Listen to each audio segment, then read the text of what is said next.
ভাগ অঙ্ক করার নিয়ম ৪৮ দিয়ে ৭,৮২৪কে ভাগ করব। এখন এখানে বাজকে দুইটি অঙ্ক আছে, প্রথমে বাহ্য থেকে দুইটি অঙ্ক নিব, অর্থাৎ ৪৮ দিয়ে ৭৮কে ভাগ করব। এখন ৪৮ ৭৮-এর মাঝে কতবার ভাগ যায় সেটা আমরা কিভাবে বুঝবো?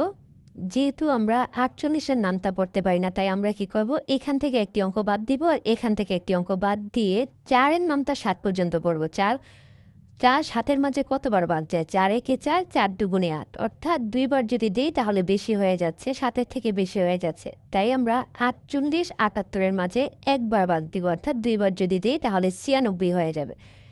তাহলে আমরা লিখব ৪৮ একে ৪৮। এবার বিয়োগ করব। ৮-এ ৮-এ মিলে গেছে ০, ৪ আছে ৭ হবে ৩ হলে। এবার এই ২ নামিয়ে আনবো।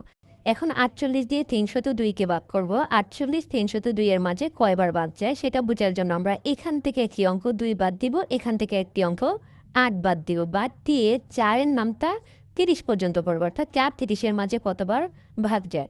৪ ৭-এ ২৮, ৭ বার। এখন এই ৭ দিয়ে পুরো ৪৮কে গুণ করে দেখব যে কত হয়। ৪৮কে ৭ দিয়ে গুণ করব। ৭ ৮-এ ৫৬, ৬ হাতে আছে ৫, ৪ ৭-আ ২৮, আর ৫-এ ২৮, ২৯, ৩০, ৩১, ৩২, ৩৩। কত হলো? ৩৩৬। যদি আমরা ৭ বার দিই তাহলে ৩৩৬ হচ্ছে, আর কিন্তু এখানে আছে কত? ৩০২। তার মানে আমরা ভাগটা ৭ বার দিতে পারবো না, যেহেতু বেশি হয়ে যাচ্ছে। তাহলে ৪৮কে ৬ দিয়ে গুণ করে দেখি কত হয়। ৬ ৮-এ ৪৮, ৮ হাতে আসছে ৪, ৪ ৬ ২৪, ৮ ৪-এ ২৫, ২৬, ২৭, ২৮। তাহলে কত হলো? ২৮৮। তাহলে আমরা ৬ বার দিতে পারি। ৬ দিয়ে ৪৮কে গুণ করলে হবে ২৮৮। এখন আমরা বিয়োগ করব। ৮ আছে ১২ হবে, ৪ হলে হাতে আছে ১, ৮ আর ১-এ ৯, ৯ আছে ১০ হবে, ১ হলে হাতে আছে ১, ২ আর ১-এ ৩, ৩ মিলে গেছে, বাম দিকে শূন্য বসানোর দরকার নেই। এখন এই ৪কে নামিয়ে আনবো। এখন ৪৮ দিয়ে ১৪৪কে ভাগ করব। ৪৮ ১৪৪-এর মাঝে কতবার ভাগ যায়? তাহলে আমরা কি করব?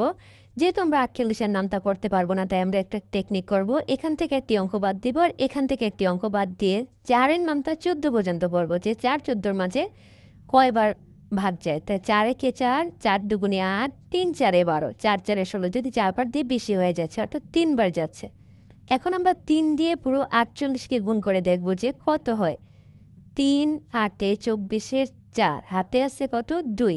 ৩ ৪, ৩ ৪-এ ১২, আর ২-এ ১৩, ১৪, ১৪৪। ৩ বার দিলে আমাদের ভাগ অঙ্কটা মিলে যাচ্ছে। তাহলে এখানে আমরা ৩ দিব। ৩ দিয়ে যদি ৪৮কে গুণ করি কত হয়? ১৪৪। তাহলে এটার ভাগফল কত? ১৬৩।